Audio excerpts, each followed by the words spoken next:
Hey guys, welcome back. In today's video, I am going to show you how to export or save your project in Premiere Pro.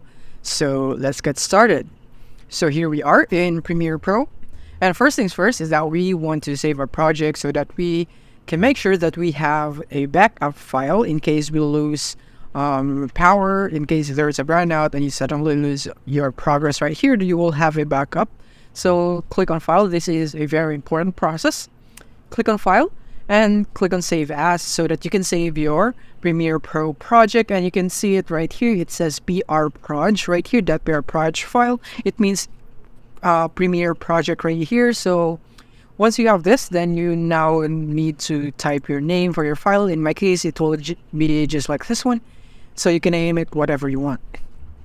And after that, you can now save your file. Click on Save, and now all you have to do to go back to where you saved from, or your save point, is to open that file in where you have saved your Premiere project file.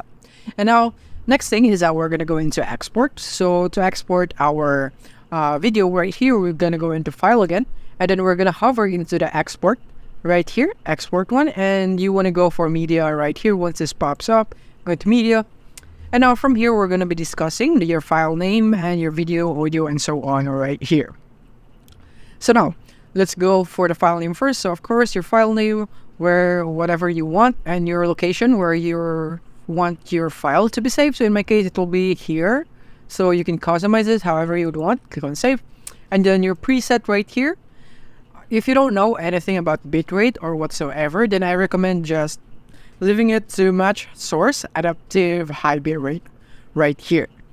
If you don't know anything about this, but if you need something about the preset, then you can just choose right here. You can go for more presets and so on. And then for the format, if you're simply just uploading your videos online, then I suggest the H.264, but this is where you change your format in case you want anything else.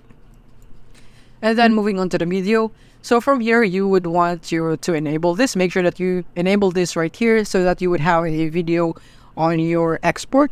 So yeah, and you can go and match source right here.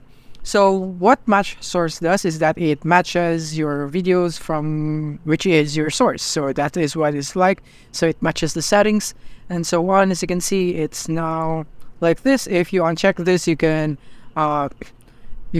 edit the frame size and so on, but if you want to, and the frame rate, of course. But if you're gonna change your frame rate, then you would have your video might look different. So I suggest not messing with this one right here, the field order aspects, and then you can edit it more like this right here. If you really need this right here, you can also do this right here. And then the next one is the audio. So right here, you can see it right here. So you can go for this one. If you only want to export your audio, you can go for here, audio format, AAC, and so on right here. And yeah, you don't really need to mess up with this one right here. All you have to do is change the format if you want to export this as an MP3. If you only want to export your audio, you change the format into MP3, and then you export it right away right here. And by the way, one important setting that you must not forget is, let's just change this back first, is the range right here. So as you can see, we have a lot of range. We have the entire source in and out, work area, custom. So the entire source would be your entire timeline until the video ends right here. And the source in and out is this one right here. So let me show you right here. So the in and out is when you press I in your keyboard. As you can see, we have this, and the out, which is the O in your keyboard, you have this. So when you choose the source in and out in the export, then the exported one will be in this range only from your in and for until you're out right there. And yeah, that is basically it.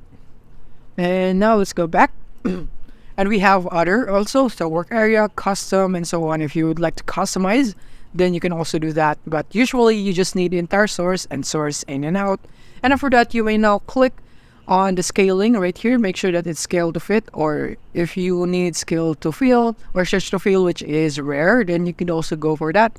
And after checking everything that is correct, then you can now click on export, or you can go for send to media encoder if you have Adobe Media Encoder available, which I really recommend this because this is less prone to errors compared to just Premiere. So once you're done, Then click on export, and that is basically it for this video. Thank you for watching. If you have found this video helpful, simply leave a like below or subscribe because it helps me reach more people.